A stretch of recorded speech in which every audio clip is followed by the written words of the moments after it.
গত 18 জুন স্পেনের বার্সেলোনার পেরালালে অনুষ্ঠিত হয়ে গেল কাতালুনিয়ার অন্যতম বৃহৎ উৎসব ফিয়েমফেস্তা পেরালাল 2011। উৎসবটিতে বিশ্বের অন্যান্য দেশের 87টি সংগঠনের মধ্যে বাংলাদেশের সুররং একাডেমির পরিবেশনা ছিল চোখে পড়ার মতো।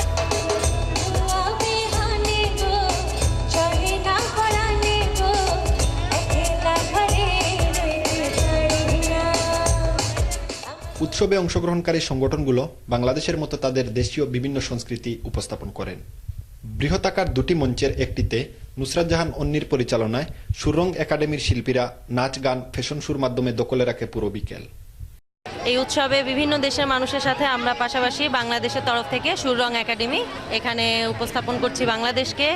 এ সময় উৎসবস্থল পরিদর্শনকালে বার্সেলোনার সাবেক এবং বর্তমান মেয়ররা সুররং এর কর্মকর্তাবৃন্দের সাথে কুশল বিনিময় করেন। স্পেনের কাতালুনিয়ায় বাংলাদেশিদের বসবাস দীর্ঘদিনের না হলেও বাংলাদেশের সাংস্কৃতিক পরিমণ্ডল ক্রমশ সুদৃঢ় হচ্ছে।